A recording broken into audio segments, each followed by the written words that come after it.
To me, success was important, but you know what? I think this is true for almost everybody in the room. I think you have to love what you do. If you don't love what you do, you're not going to be successful. And I loved what I did. I did real estate. I went in early. When I talked about success, I always started, you have to do something you love. If you don't do what you love, you're most likely not going to be successful. And you know, you're going to have a lot of people, your parents included, they're going to be saying, don't do that, don't do that. And you have to listen to them. They're wise, they've been around, they've seen. And sometimes, and I tell people, sometimes they go into a business where basically you can't be successful. Nobody's successful. If you can get away from that, get away from it, if you can. But you have to make sure that you do something that you love. Try to go into something that you love that can be a good business. So, a lot of people go into businesses that are just not good. When I was young, I wanted to, my father built in Brooklyn and Queens, the boroughs, and he did a great job. He was a very strong guy, but a good guy, a guy with a tremendous heart, but he was strong, very powerful type of personality. And he'd build single family housing, whatever he built, but he'd save the nails and the sawdust and the chips of wood, and he'd take them and sell them. It's like extreme. But he was very extreme. I'll give you a quick story. We have apartment buildings, and I walked to my father's desk in Brooklyn. This is a long time, I was young. And there's a picture of a roach, a cockroach, on a can, like a paint can, a 5-gallon paint can, and it's sitting on his desk. I said, Dad, what the hell is that? The cockroach was turned upside down, dead. And it said, the name of the product was Bye Bye Roach. And my father said, this stuff is the greatest stuff we've ever used, but it's too expensive. I don't like it. I'm sending it up to your uncle at MIT. They're going to analyze it. He's going to send it back and tell me what ingredients are in. I said, what are you doing, Dad? He said, I can save $4 a gallon. I say, Pop, is it really worth it? He said, it's worth it. That's the way you make money. And at a certain extent, it's not penny wise. You got to save the pennies. That's a great thinking. He wants to take something that's expensive, that's good, and send it up to a laboratory at MIT, find out what the ingredients are, because he can save a couple of dollars a gallon. Years from now, some of them may look back and ask themselves whether they've made the right choice, whether they've made the most of the opportunities they've been given. Together, we have the same mission. Over the course of your life, you will find that things are not always fair. You will find that things happen to you that you do not deserve and that are not always warranted. But you have to put your head down and fight, fight, fight. Never, ever, ever give up. Don't give in, don't back down, and never stop doing what you know is right. Nothing worth doing ever, ever, ever came easy. And the more righteous your fight, the more opposition that you will face.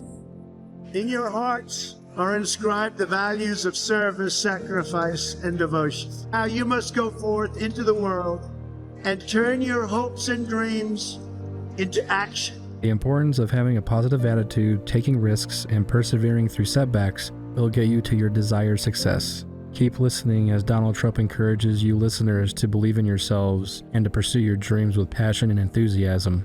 Gary Player, the great golfer, he was a little guy, very little, but he worked really hard. And he had a great statement, but he'd go, the harder I work, the luckier I get. And he wins the US Open. You have all these big, handsome guys, these big, giant guys, and they're hitting the ball a mile. And you have Gary Player. And Gary Player would win the Open. He'd win the Masters. He'd win this. He'd win that.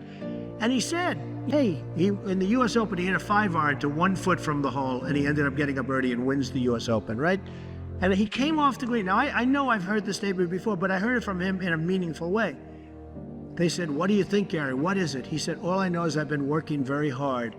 And the harder I work, the luckier I get. I thought it was an amazing statement. You want to be totally focused. You can't take your eye off the ball.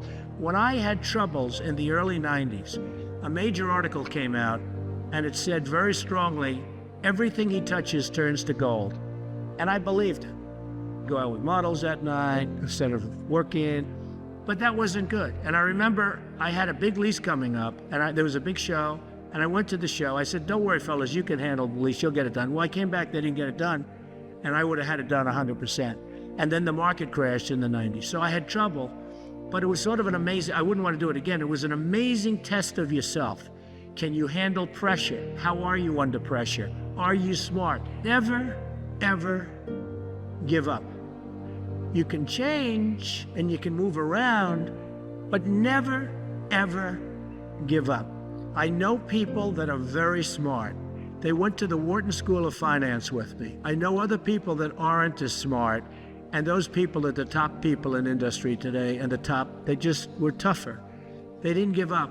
And the smart ones had everything on their plate. They'd always come in with the A+ on the tests and the good boards and everything else.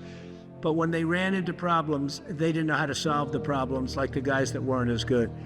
And it's very seldom that you see something other than this happen. Never, ever give up. I love the game. Everything I do, I mean, I see so much. I'll look at something, and that's what it was in my blood from the time I'm very young. I loved the creative process of building. Inflation has always been very good for real estate. But unfortunately, at the end, the whole thing pops. That's the bad part. And you haven't seen that yet, and hopefully you won't. Hopefully changes will be made, substantial changes, and you won't see that. But inflation is a good thing for real estate, not a bad thing for Very good. So I have to tell you, this inflation, but it's bad for other parts of the country, and it's very bad. Ultimately, it explodes. Inflation is wonderful until it all explodes, and you got to be careful of that. You have to watch it. I think real estate, Grant, is got to be part of a portfolio. It's been, first of all, there are tax advantages, depreciation. A lot of people, you'll look at a project and you'll have a loss. Now, not good for your ego, but it made money, but you don't pay tax, and it shows after depreciation you have a loss. A lot of times they'll analyze my stuff. They'll say, well, you lost money. I say, you lost money. But you're not losing money. In fact, that loss, you can carry it over to other jobs where you're making a profit. Real estate, from the standpoint of tax benefits, has been great. But I love the real estate business. I love the creativity of real estate. And I think I always will. Even as president, I'd say, boy, that's a great site for a building, right? To be a winner, you have to think like a winner. If you don't think like a winner, it's just never going to happen. Sometimes in life, to be successful, oftentimes, most of the time, you have to follow your instincts. You have to follow your gut. You have to.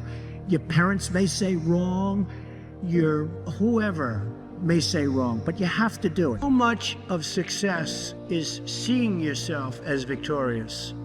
You have to see yourself. You have to really believe in yourself. And sometimes it's hard. You've had failures, you've had weaknesses, you've had other things.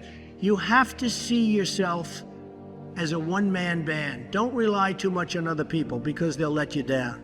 You have to see yourself as victorious.